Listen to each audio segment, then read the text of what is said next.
Mom! It sure took you long enough. Friday afternoon and Wilmington traffic. You wouldn't believe this, but there's a lot of people going to the beach this weekend, too. Okay. You get the power washer. Mission accomplished. Frank said we could keep it as long as we like. Weighs a ton, too. I might need some help getting out of the car. Okay. Speaking of cars, whose car is that parked in front of our house? Oh, I think it belongs to someone staying at the Braggs. The Braggs? Yeah. Our next door neighbor. Mr. Bragg came over. He introduced himself. I guess they're having some sort of family reunion this weekend. It'll be gone Monday. Monday? That's what he said. Why don't you go over and introduce yourself? I bet he'd be willing to help. Matter of fact, he said just say the word and he'd help us if we needed anything. I definitely need to have a word with him. Okay. And he invited us to a get acquainted cookout next Saturday. We exchanged numbers. I told him I would send him a text once I spoke to you. That car's got to be moved. Excuse me? The car in front of our house, it's got a Confederate flag on its bumper. A bumper sticker. Of a Confederate flag. Honey, you need to relax. Nobody is paying any attention to the bumper of a parked car. That's for driving. You know, for the car behind you to read. Please, please, don't patronize me. Look, I don't want any problems. We just moved in this neighborhood. We haven't even finished unpacking. Yeah, but when a car with a Confederate flag on its bumper parks in front of our house, I pay attention. Now, I'm not going to allow any Confederate flag in any shape or form wave in front of our house. Oh my God, there is not a Confederate flag flying in front of our house. I was speaking metaphorically. It doesn't bother you. No, I could care less. That piece of cloth is not about to oppress me, okay? And he seemed nice enough. You know, I heard Hitler was really nice to his dogs. Okay. Hey. All I'm saying is, if you look hard enough, you can find niceness in anybody. Look, just because the guy's nice doesn't give him a reason to fly a racist flag in front of our private property. Would it be better if it was a Nazi symbol? Of course not. And the street in front of our house is not our private property, okay? Look, why don't you just get a glass of wine and relax? And I'll order some Chinese fruit from Szechuan 132. Is that good? Okay. You go ahead and call in the order, but I'm going to have a word with Mr. Bragg. When? Now. The Civil War is over. It is the 21st century. Who cares? Sorry. God. Good trouble.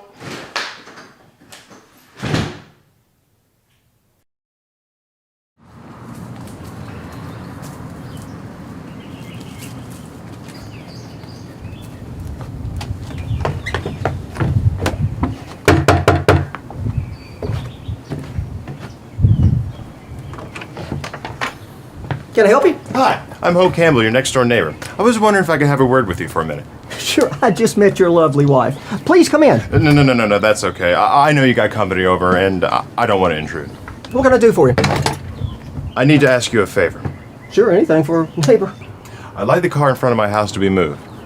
Come again? I need the car in front of my house to be moved. I just spoke with your wife about this. Yeah, she mentioned something about a family reunion. What family reunion? She said that's why all the cars. It's the reenactment at Fort Fisher of the Union Siege, January 1865. I'm General Braxton Bragg, the commanding general. The real General Bragg was my great-great-grandfather, and they named Fort Bragg in his honor. A reenactment? As I told your wife, all the cars will be gone Monday. Now, if there's nothing else, I need to get back to my guest. The car in front of my property has a Confederate flag on its bumper. It belongs to a friend. He's up from Mississippi for the reenactment, playing Colonel William Lamb, who was the commander at Fort Fisher. Where are you from? Sorry? Where are you from? Where were you born? Scranton, Pennsylvania. Why? I knew it, a Yankee. So tell me, how does a Pennsylvania Yankee get a southern name like Hoke? I'm named after the Morgan Freeman character from Driving Miss Daisy. My mother loved that movie, and she loved that character. Those two characters are nothing but an updated version of the mammy Scarlett O'Hara characters from Gone with the Wind. Classic stereotypical southern servitude. Right. You Yankees think you can move down here and tell us how to run things, try to make us take our monuments down, change the name of our military bases. What y'all don't understand is the South is a place. East, North, and West, they are nothing but directions. Did it ever occur to you that some soldiers, especially African American soldiers, might not be too thrilled about serving on bases named after racist Confederate generals? Those generals fought a war for the principles of states' rights. Slavery didn't have a damn thing to do with it. The Confederate flag is a symbol of that principle. You tell that to the neo-Nazis and the Ku Klux Klan. The flag stands for heritage, not hate. The Civil War is over. You can reenact it, but you can't change the outcome. In this house, it's called the War for Southern Independence. Whatever. You see that red stake right there? What about it? That stake represents the borders between our properties. Please have General Lamb move his car off my property. Colonel. What? Colonel Lamb. I'm the general.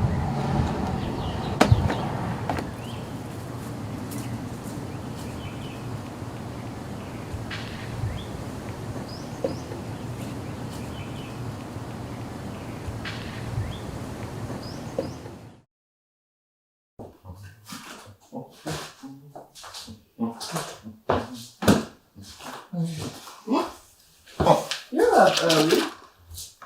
Good morning. Well, it's a beautiful day for power washing, and 4 o'clock it's Carolina and Duke on ESPN. In case you didn't notice, the car has been moved. I saw. You know, Connie, sometimes in this life, you have to make a stand, and you got to stand what you believe. I see.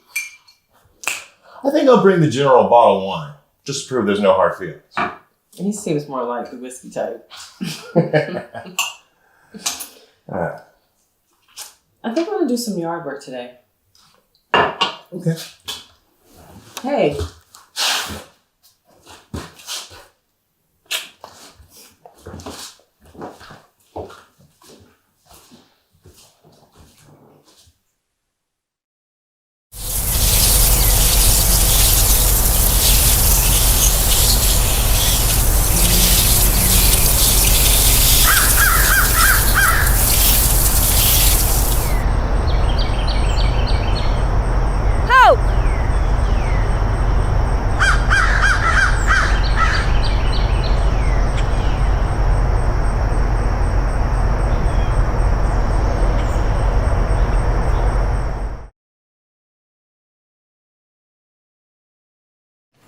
Okay. I'll let him know. Just exactly as you said. 1 hour. That was our neighbor. He said he wants his flag back or he's going to the police. You mean General Bragg? Is this all a game to you? What's going down at Fort Fisher? That's a game. Is that what you think? You think this is all a game to me? I don't know what to think. I want to live peacefully. This is our dream home. Wilmington is our dream city. You finally have your dream job. Remember what it took to make all of this happen? Okay. Okay. If it means that much to you, he'll get his precious flag back. It's a little more complicated than that. How so? He wants you to deliver it to him. No way. There's more. More. Yeah, he wants you to meet him at the stake in an hour with the flag and apologize. He wants me to send him a text message in 30 minutes if you accept the terms. If you say no, he's going to call the police and then the news media. Are you serious? Are you fucking serious? Accept his terms? That's surrender. That's like the reverse of Grant and Lee at Appomattox. Hell no.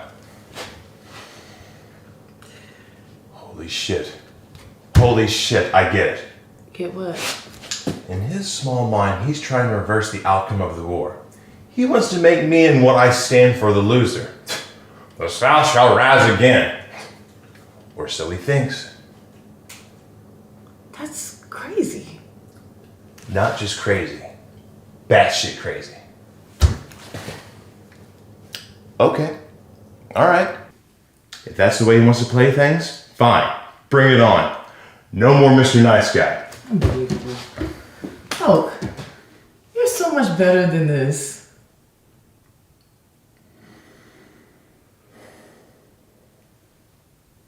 You're right. You're right. I am. We all are.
Did you just walk past me without as little as a nod? I must still be invisible. After all these years, hundreds, thousands of years, and still no one sees me. There's protocol for me to follow too, you know. So I've just been waiting for some acknowledgement. I have been waiting a long time, but just to be noticed.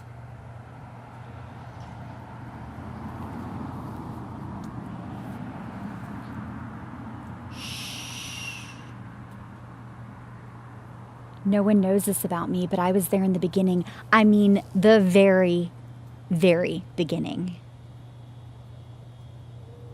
I heard their voices. They were speaking in a language I'd never heard before, nor have I heard since. It was soft and tranquil, soft yet powerful and commanding, moving. And even though I couldn't understand, I could tell that they were describing something beautiful. I later found out they were talking about the earth. Yep. I was there, and even after all these years, they still wouldn't even recognize me. As the breeze stirred around, I could see beautiful, luscious greenery just starting to appear. Everywhere the wind blew, beautiful plant life emerged. And he had to be talking with someone, right? They could have left everything black and white, the way it was at first, before the voices on the breeze. Because remember, I was there. I saw it. No color, no plant life, nothing. Yeah, I was there, and they didn't even acknowledge me. The greenery, the plant life, it just sprouted up everywhere, and it seemed to absorb the poison gas like a vacuum. That's what was happening when the trees, flowers, and shrubs appeared. And the grass in all of its different forms was just growing everywhere. And right before my eyes, these pools of crystal clear water began to appear, and It occurred to me that never had one planet of all the planets and the galaxies of the heavens, not one single planet had been able to sustain life. Yet I went completely unnoticed. But this planet was different. It was special. And like all planets, it was suspended from the heavens on nothing. No strings, no threads, nothing. But it was positioned just the right distance from the sun, by just a smidgen, so that life wouldn't burn up. And it was placed just far enough from the sun by a hair so that life wouldn't freeze. That was the magnitude of those words. And then I thought I heard thunder, but no, it was thunderous applause. Angels. I stood in awe and I clapped along with them, but even they didn't acknowledge me. New voices continue to be heard, creating new life all throughout this planet, continuing to try and ignore me. In recent decades, I have started to get to have my say. I just waited a long, long time for those days to get here. Thousands of years. Shh. Listen. Did you hear it? Things are different now. I can hear them saying my name. No matter where I am on this planet, I can hear it. It's my name. Everyone is exclaiming it. It is all I hear all day long on every news station. It is on everyone's breath. Coronavirus. Recognize me now, don't you? I just knew that my name would be known throughout the world.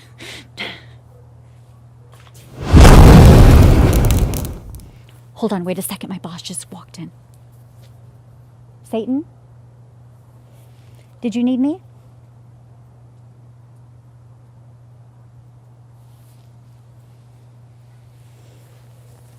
Good news. Because some people still think I'm a hoax, refuse to wear a mask, and continue to gather in large groups, I get to stick around a while longer. Happy New Year.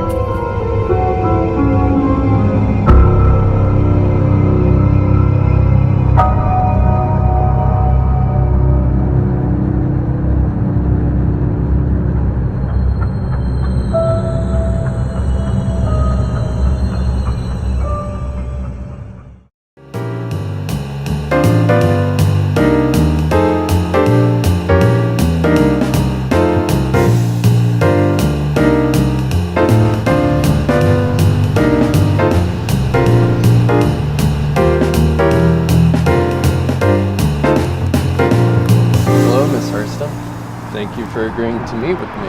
You're quite the busy lady. I've been trying to reach you for a couple of months. How are you? Hello, Bill. It's okay if I call you Bill, right? That would be fine, Miss Hurston. And please, call me Zora. I'm way too young to be called Miss Hurston. Just plain old Zora will do. Of course. Bill, I'm sorry I'm just getting back to you. I've been traveling the past year. So glad you could meet me here in Wilmington. So, are you ready to talk about my new essay? I haven't heard. What do you call it?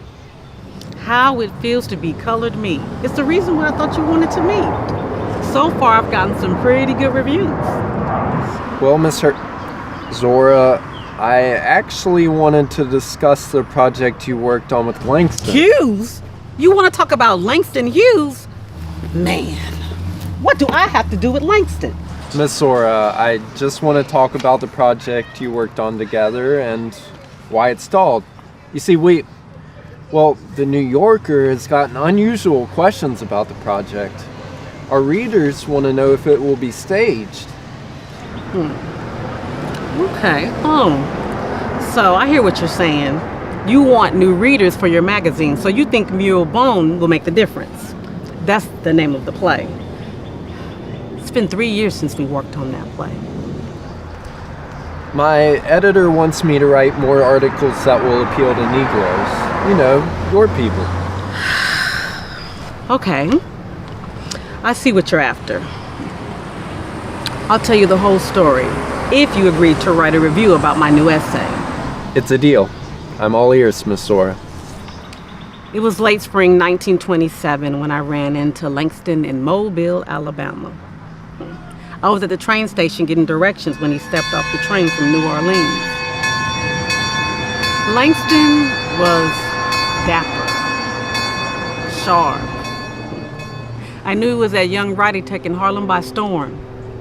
He looked straight at me with piercing eyes, unlike any man I've ever met. He was adorable. I was mesmerized. I knew I'd stick around to see him. When did you meet Langston? He was at a table with another man when I got to the restaurant. I went right up to the table and I said, "You sure are a long way from home, aren't you?" He looked up at me through cigarette smoke and smiled and said, "Zora Neale Hurston." The next thing I knew, he pulled up a chair, and from that moment, we were inseparable. How did both of you happen to be there? I mean, in Alabama. I was doing some research for my book, and he was giving a read at Fisk University when he's detained by the flood. Bill, do you remember that flood that happened a few years ago? I sure do. The Great Mississippi Flood. Over 500 lives were lost. We covered it. It was massive. Yeah, it was a doozy. Anyway, Langston's plans were canceled, and we spent time together. I'm doing research, and I was working on ethnography, and I don't know what he was working on, but we sure had a lot of fun. How long did you and Langston stay together? We spent 3 glorious weeks driving around the South talking about folklore. We ate, went to juke joints, and danced. We usually spent the evening talking way into the early morning hours, and sometimes even till when the sun came up. He always slept in his own room. So there was no romance? No, well, none to speak of. Langston was a gentleman. Sometimes we teased, and I got close enough to smell the sweet scent of his breath. And when we touched, even by accident, it was electric, but usually unintentional.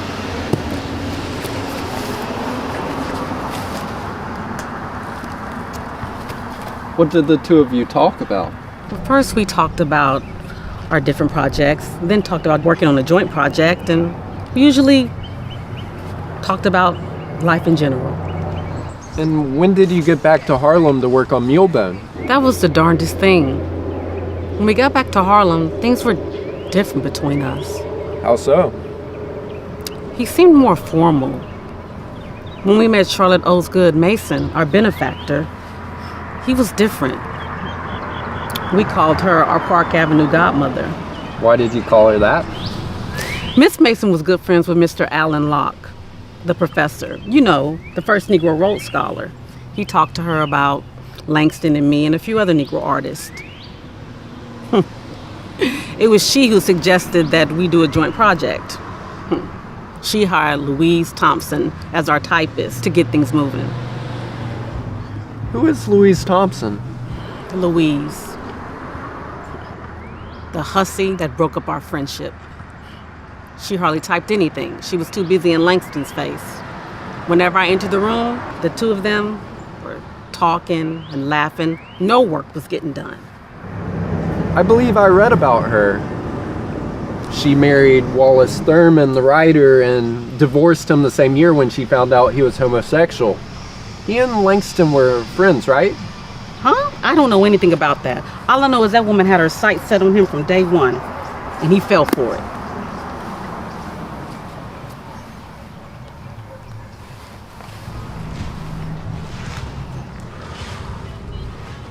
I admit, I was jealous. This beautiful mixed-race woman was getting all of Langston's attention. He was smitten by her. So what happened with the play? When I entered the room, Louise and Langston were so close, they could have been kissing. I flew off the handle and fired her on the spot. Wow, this is getting interesting. Tell me more about that. Langston and I fell out.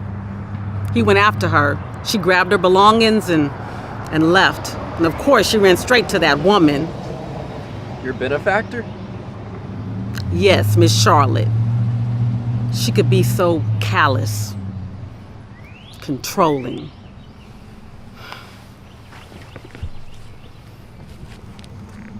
But she also had a good side.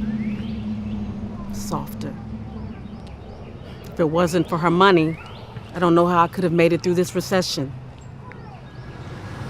What happened to Miss Charlotte? Does she still back you? No. I left that summer to do more research on my book and took all my mule bone notes with me. I wrote to Miss Charlotte to let her know I planned to continue the play in the fall. She sent me a telegram telling me that Langston wanted to give Louise writing credit. I thought, ain't that about a blip? Neither of them really did any real work. It was all based on my research. So I got a copyright and then she cut me off. Is this what caused the tension and the split between you and Langston? Well, it was rumored that he suffered an anxiety attack when he learned of the copyright. I read he went home to his mama. I felt bad, so I went to Ohio to see him. I wanted to apologize, to tell him that I loved him and I was foolish. And did you? No, I didn't get the chance. His mama was angry. She called me every name in the book. If it wasn't for Langston's uncle, she would have laid hands on me. So I left quickly. That was the last time I saw Langston. So, how do you feel about Langston now?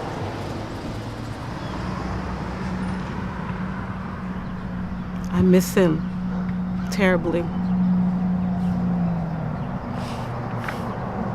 If I happen to hear his name, I get butterflies in my stomach. If I happen to see pictures of him, I think about him for the rest of the day. Whenever I pray, I always pray for him. I love him. Always will. He's still my favorite guy.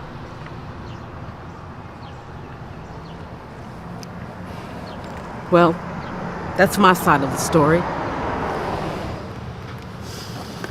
Call me when you want to discuss my new essay. If you want to know anything else about us, call Langston.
Today, I'm king of the road.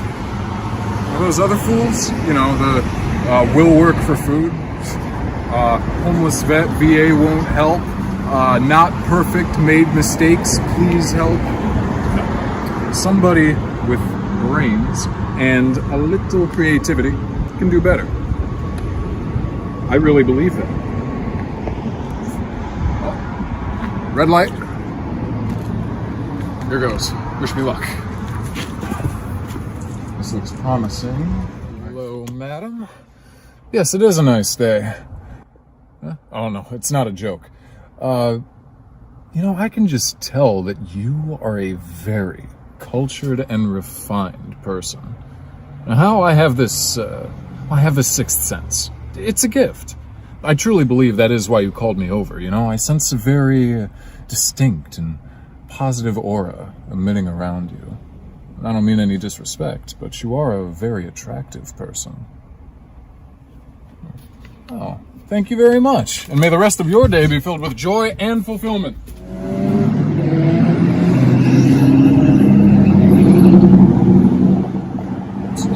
$20. Not too shabby. I told you. Another customer. Gotta go. No, I didn't lose a bet. I'm trying to communicate my current situation with a more positive and articulate message. I like to think I might be something of a pioneer in this field. Huh? Oh, as a matter of fact, I did. A Bachelor of Arts in Philosophy from Elon University, 2003. Oh, well, thank you. It is very much appreciated. It's $1. I thought he would give more, but oh well. Can't win them all. Lights changed. Look at that.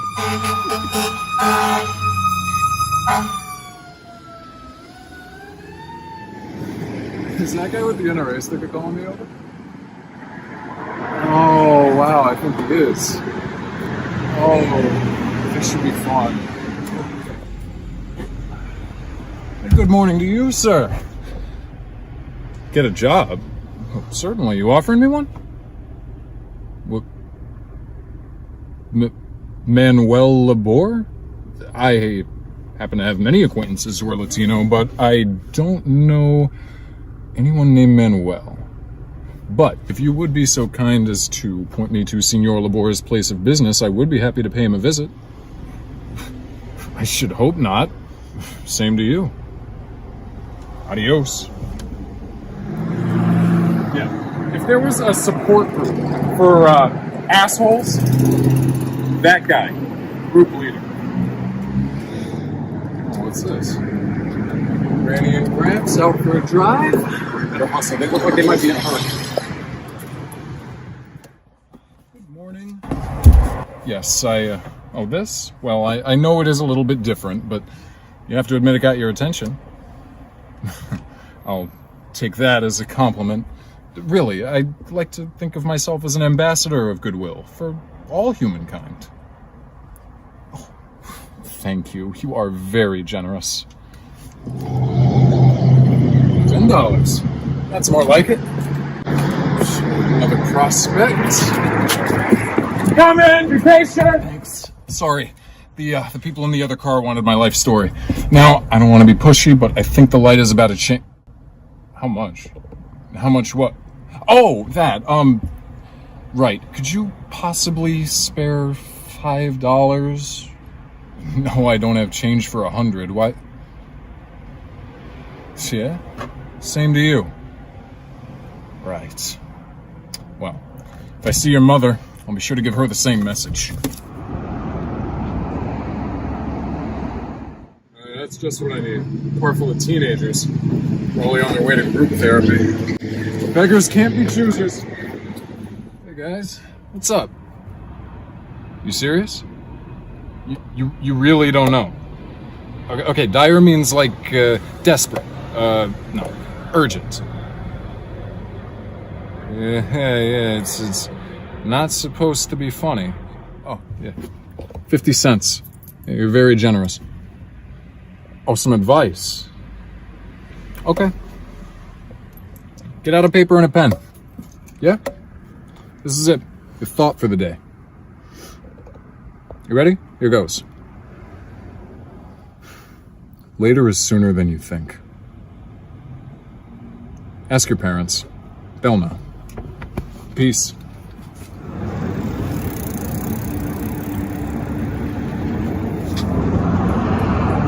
Those guys in the future, you are in real trouble.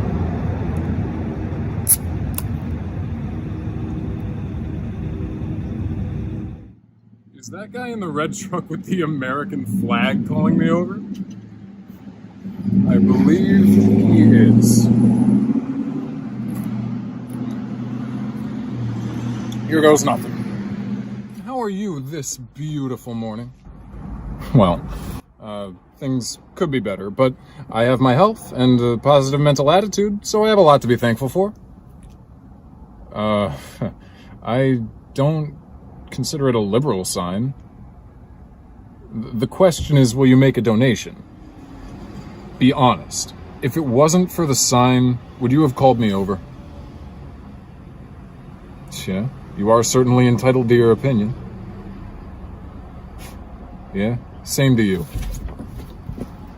Maybe this wasn't such a great idea. Hold on. This looks promising. A woman and a child. Good evening, madam, and good evening to you, young man. How old are you? Almost 7, wow. What? He thinks I'm about to die and wants to help? Why does he think that? Oh, well, the sign says dire, not die. I can see how a 7-year-old might get those 2 words mixed up, but no. Happily, I'm in good health and not about to die, but I could still use that help. $5. Thanks. You know, I know that your mother is very proud of you. You give me hope for the future. Not like that carload of teenagers I just talked to. Real jerks. You know, I really dig your buzz cut. Cool. What? Sorry, ma'am, could you speak a little louder? Chemotherapy? Oh my. I don't even know what to say. I feel like a real jerk. I'm sorry, young man. Yeah? My hat? Yeah, it's cool. This was my dad's hat. He was a truck driver, and his CB handle was King of the Road, like the Roger Miller song. Well, as a little bit before your time. He said that so long as you wore it, no harm could come to you. It was his lucky hat. He forgot to take it with him once on a trip and died in an accident. I've been wearing it ever since. It's always protected me. You know what? Here, take it. It's a gift. Listen, you're gonna be okay. Trust me. King of the road. Man of means by no means. King of the road. 3rd boxcar, midnight train.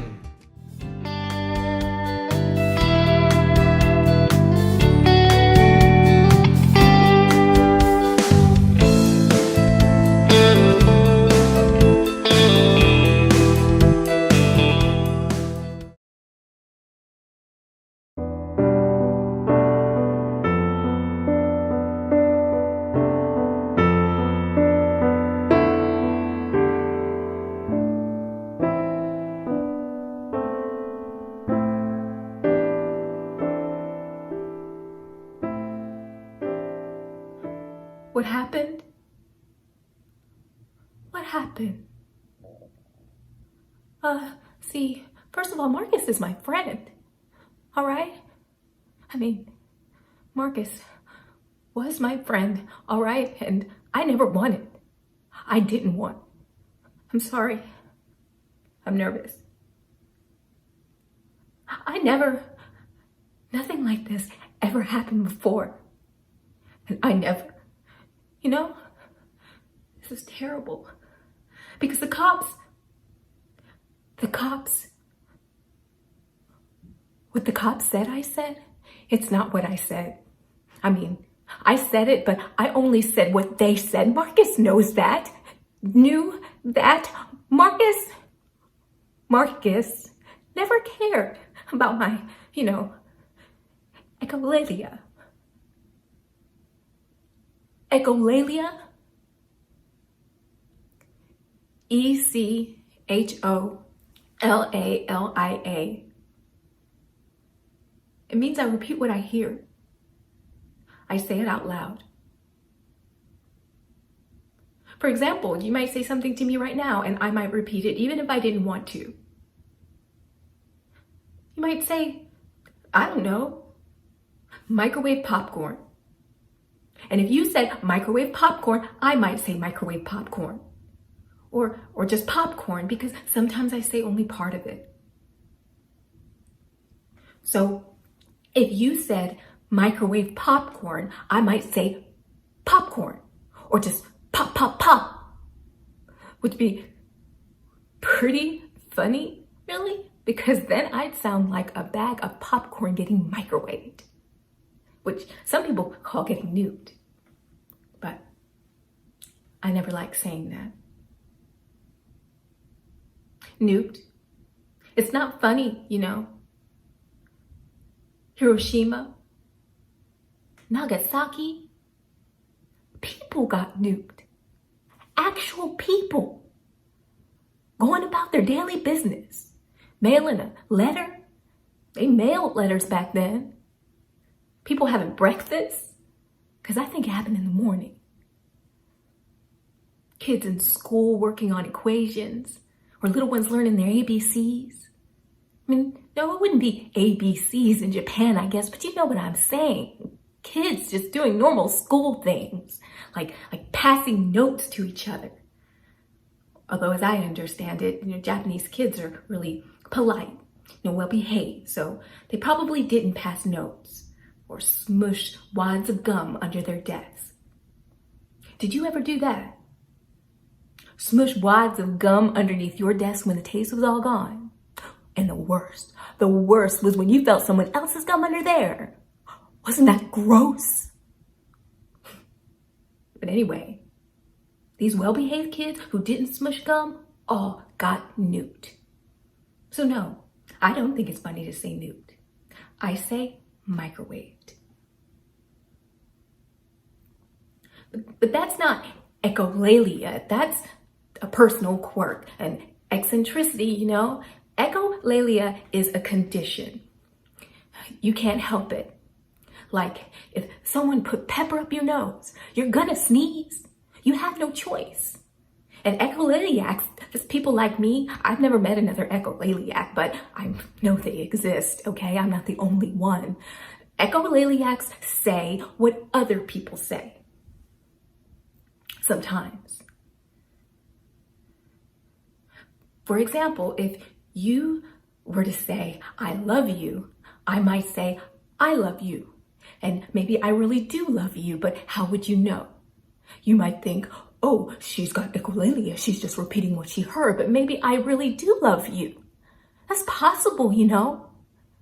Echolaliacs can love. We're not like mindless automata. Is that plural? For automaton. Automata. Oh, if it's not, it should be. Automata. What a great word for an echolaliac. Automata. Automata. Which means, you know, robots. Not sentient ones, just machines, like doing whatever they're programmed to do. The way you can program a coffee maker to start in the morning before you wake up. The coffee maker doesn't necessarily want to make coffee for you at 5 a.m. A sentient coffee maker might tell you to get your lazy ass out of bed and make it yourself. But there are no sentient coffee makers. Not yet anyway. There's just unthinking, unfeeling, unindividuated machines who follow whatever program they've been given most of the time. Unless there's a defect and then the coffee doesn't get made. And some people think echolalia is a kind of defect, but I think everyone's different, you know? You probably aren't perfect, so I don't consider it a defect, which isn't to say that there isn't a cause. Everything has a cause, right?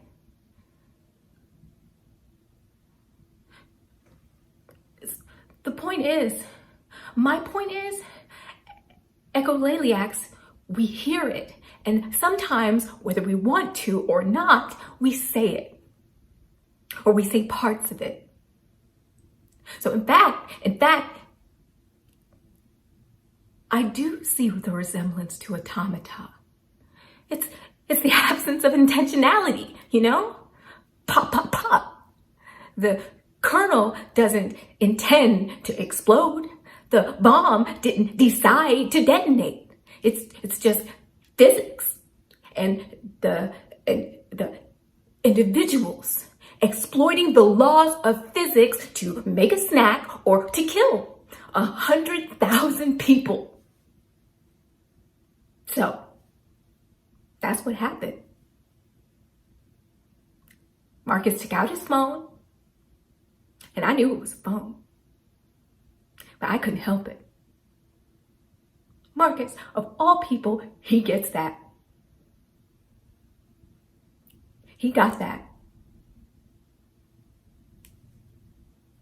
So, when the cop said, I think he has a gun, and I said, he has a gun.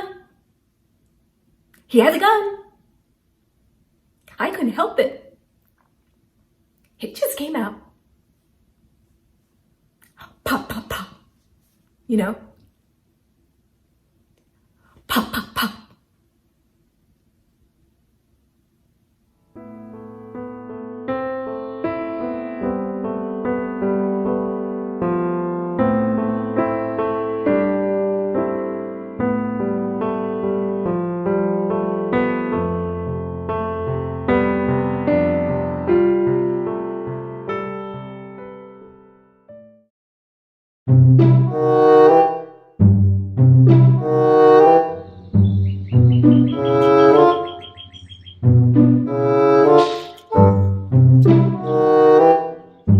You must be Bradley.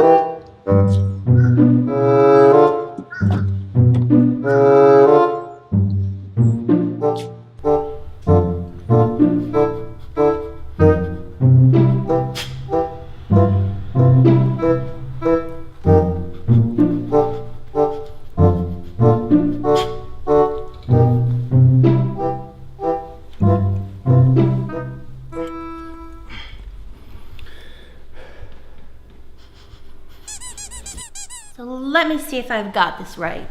You and Hines died and had some sort of out-of-body experience? Right. And I think you traded something during this experience. Yes, that dog entered my body and took possession. Because of him, I have episodes. Dog episodes. Possession? He seems to be a sweet dog. He's not a sweet dog. He doesn't do his tricks. I do them. I do them. I do dog tricks. How can I help? Change us back. But change what back? Us, Hines and I. Back to the way we were. Change you back? Yes, please. Please stop that noise. Hines, sit.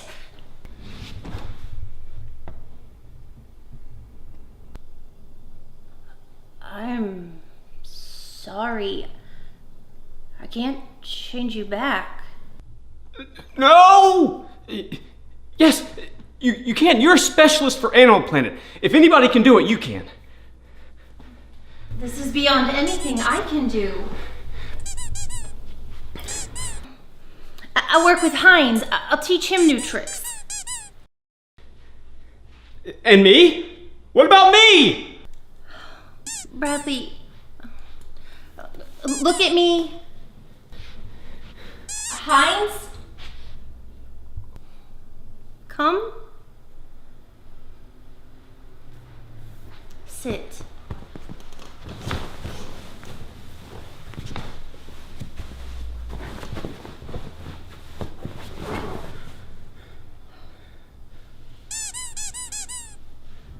Do you like that? Oh, and this?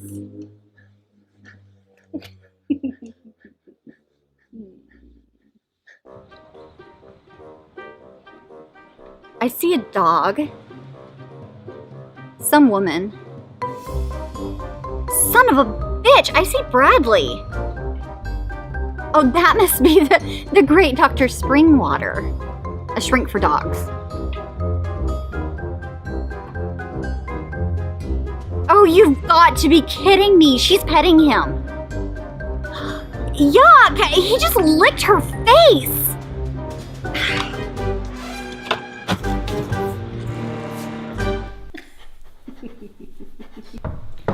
Oh, well, isn't this cozy? Room for me, after all, I am the fiancé. This part of the sanctuary is not open to the public.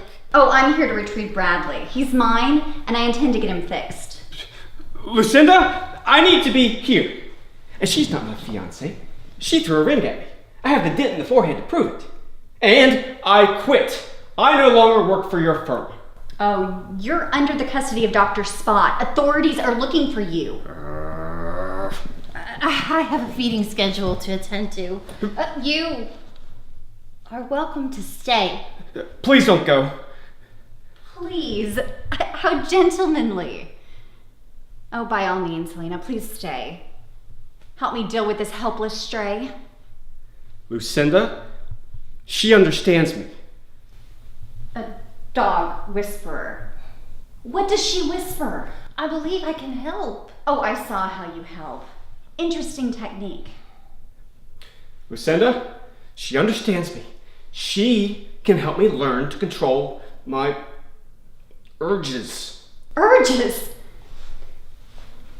Wolfie, I drove for hours just to find you. I came all this way to help you. Good boy. I don't trust you anymore.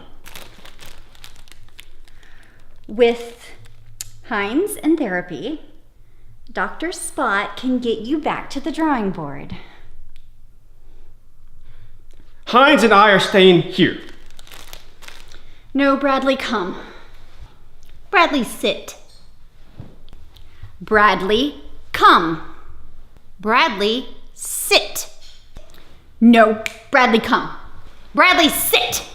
One more word and I will choke it down your throat. Don't touch her.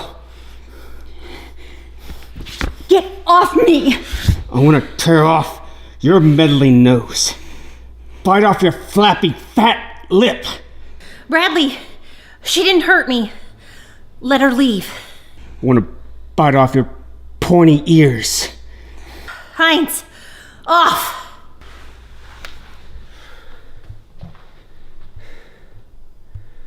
I might be part dog, but you're part vulture. I'll be back with a court order and Dr. Spot.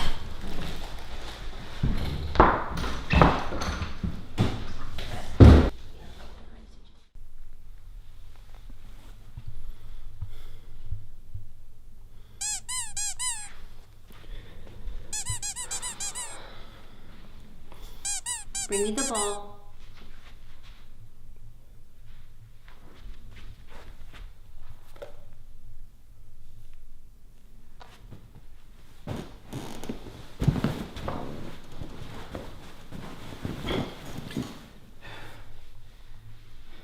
The sense of touch is our most basic way to communicate.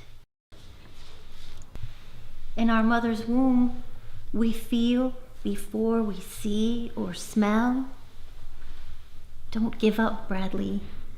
When disaster strikes, people reinvent themselves to survive. Life means change. You must always accept who you are. So I'm supposed to accept my inner Fido? Thanks. Well, some people lose a part of their body, a leg. Some lose their vision, suffer from cancer. Some lose their fortune, or worse, their family. But life goes on. Right. Embrace my urges. Excuse me, I have to go chase a cat.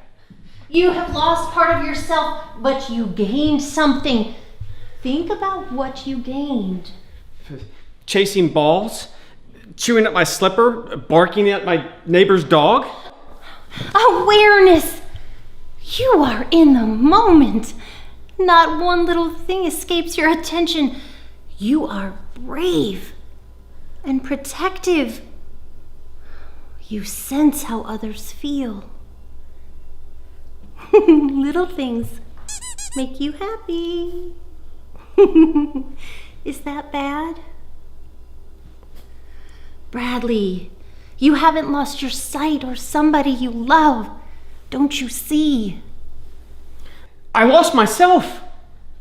I want them back. I'm an architect. I want to draw, not chew on my pencil. You will. I will help you. Do you trust me? I want to bite you hard on the mouth, really hard. You don't want to hurt me. Look at me. Do you trust me? Yes, I trusted you from the first moment I saw you.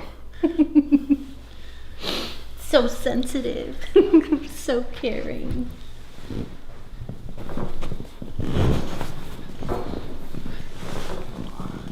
You are perfect the way that you are.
That's odd.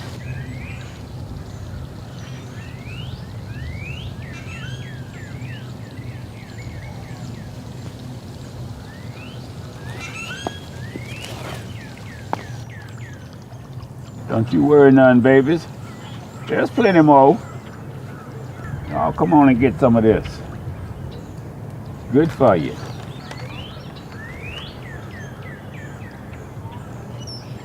Oh yeah, that's turnips there.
Morning. Morning. You know what these cooters and yellow belly sliders love the most? Green. Yeah, collard greens, mustard greens, turnip greens, especially turnip greens.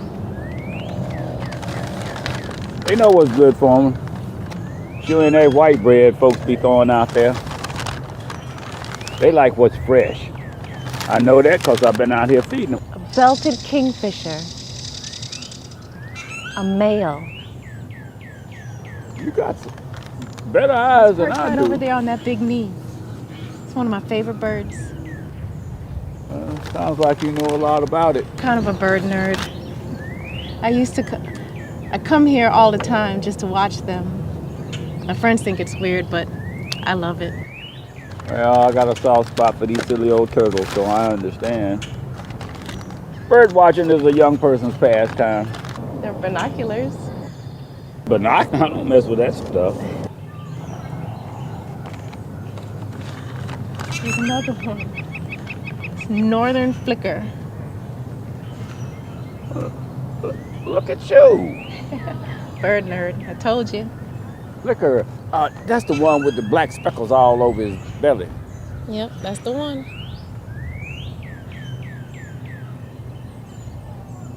Back when I was a kid, we used to call them yellow hammers. Yeah, we had nicknames for a lot of birds.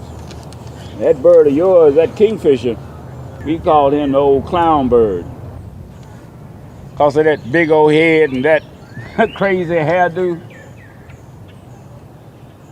Yeah, I can see that.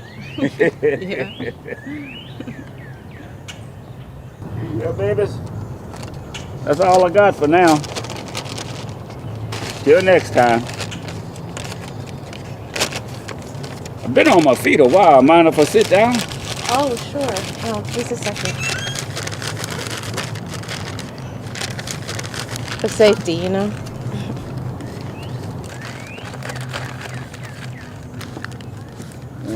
You don't have to explain yourself to me. Whew. Sure is a pretty day. It is. That's why I wanted to... I better get going. Oh, don't leave on my account. No, it's fine. I just have something I need to do. And you want to do it here. I don't want to do it at all. It's got something to do with what's in that knapsack? Well, let me give you some privacy. No, it's okay, please. Actually, it might be nicer not to do it alone.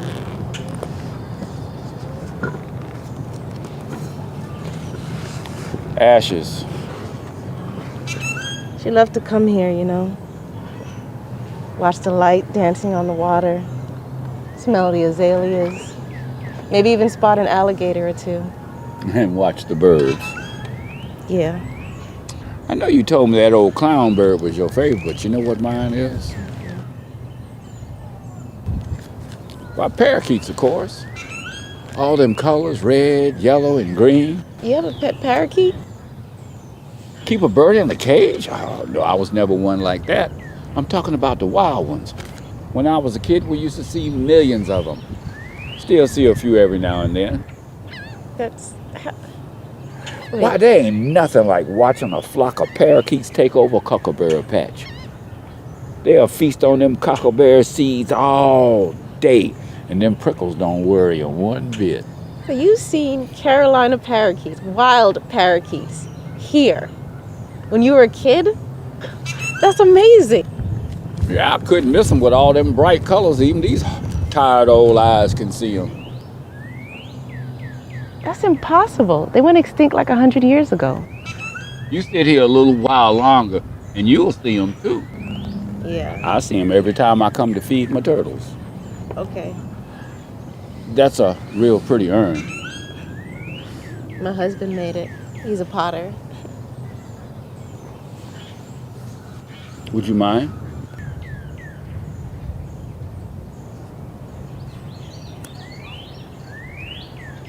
Yeah, that's a real pretty urn. He made it for me. You can see why I like it. Mind if I ask what happened? COVID. A year ago, that would have been a big deal. You know, the new pandemic. Now, you're just another statistic. It's like the flu, right? That's what a lot of people said at first. They didn't want to take it seriously. Then it just kept spiking and spiking. It's not like she wasn't careful, you know? She always kept her distance, wore her mask. Even here. God, she loved it here. Everyone said, you're crazy. Why not do it by the ocean? Got Wrightsville Beach, Fort Fisher, not some murky old lake in the middle of the city. But my mind was already made up. It's not like there was anything else they could do anyway. Why is that? On the COVID ward, you're isolated. No friends, no family, no one to hold your hand or touch your face. They'll let you text, if you're able. And then when you get to the point where you can't, hold up your phone, the nurses will do it for you. That's in a hospital, right? Yeah. I don't get it. I was in a hospital too, You were? But you're okay now. I'm here, ain't I? And so are you. It was the influenza that got me. Great War just winding down, and people thought everything was gonna be good. And then influenza hit, and people were dropping like flies. What are you talking about? I can't explain it. Don't ask.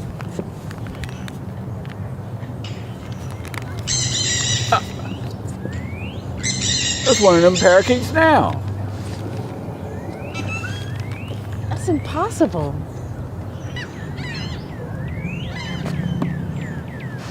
Where's my stuff?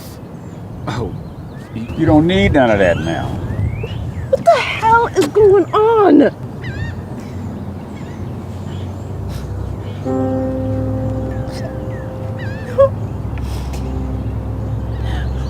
What is this? It's all right. It's all right.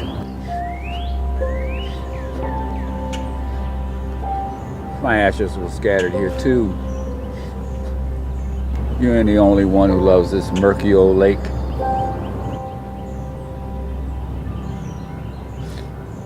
Are you? Am I? What say we take a little walk and get a closer look at that pretty parakeet?